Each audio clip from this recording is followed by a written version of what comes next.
mistake a lot of people make when talking about AI. They frame it as a question of replacement.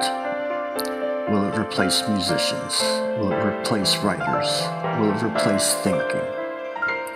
But that's not actually the interesting part. The more important question is simple. What changes in us when we stop needing to pass through the work itself?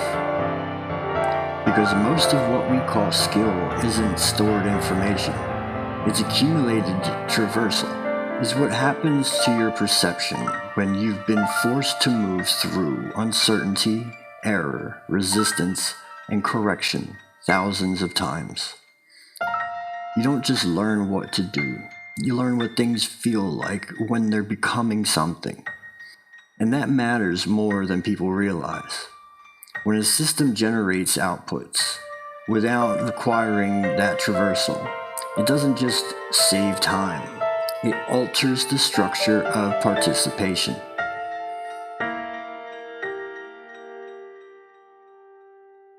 You're no longer inside the process. You're positioned above it.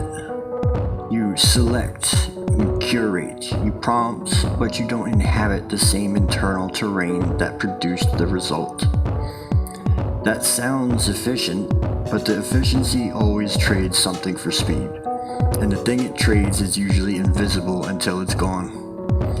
Think about the difference between navigating a city and being dropped off at a destination. If you walk it, you'll build a mental topology. Distance becomes intuitive. Landmarks gain meaning. Mistakes teach orientation. If you're teleported, you arrive, but nothing inside you rearranges to accommodate the space. You have location without context. AI creates works in the same way. You get the outputs without the perceptual remodeling that normally accompanies making. So over time, the user's relationship to the effort shifts, but not consciously, structurally. The question quietly changes from, how do I make this, to which version do I choose? And that's not the same cognitive act. One builds internal models. The other consumes them.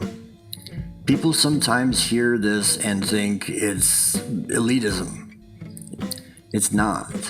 It's biomechanics of cognition. Your mind is a physical system. It changes based on what it repeatedly does. If you repeatedly traverse creative terrain, your perception thickens. If you repeatedly skip traversal, your perception flattens. Not because you're lazy, but because the brain optimizes around the behavior it's rewarded for. If the reward arrives before the struggle stops being trained. And this is where de-skilling actually begins. Not when people stop caring, but when people stop needing to care in the same way. When feedback loops shorten too far, judgment replaces discovery. Instead of asking, what is this becoming, you ask, do I like this one? And preference is not understanding, it's consumption. And when you're consuming your own output, what worries me isn't that people will use AI, it's that they'll confuse authorship with authorship feeling. They'll feel involved without being structurally involved.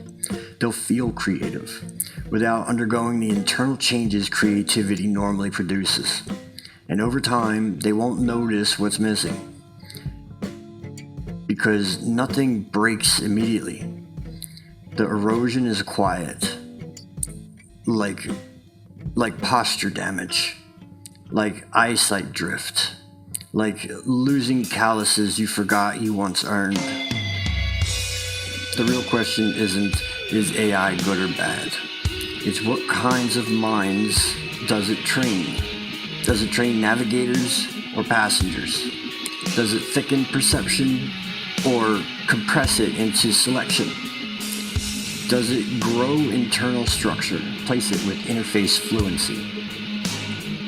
None of this means rejecting tools. Every era uses tools, but tools either extend traversal or they replace it, and those two futures feel identical at first. Until one day you realize you still arrive everywhere, but you no longer know how you got there.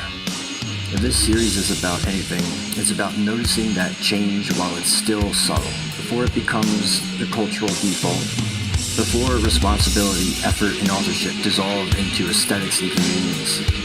Because what we're really building with these systems is not just content, it is ourselves.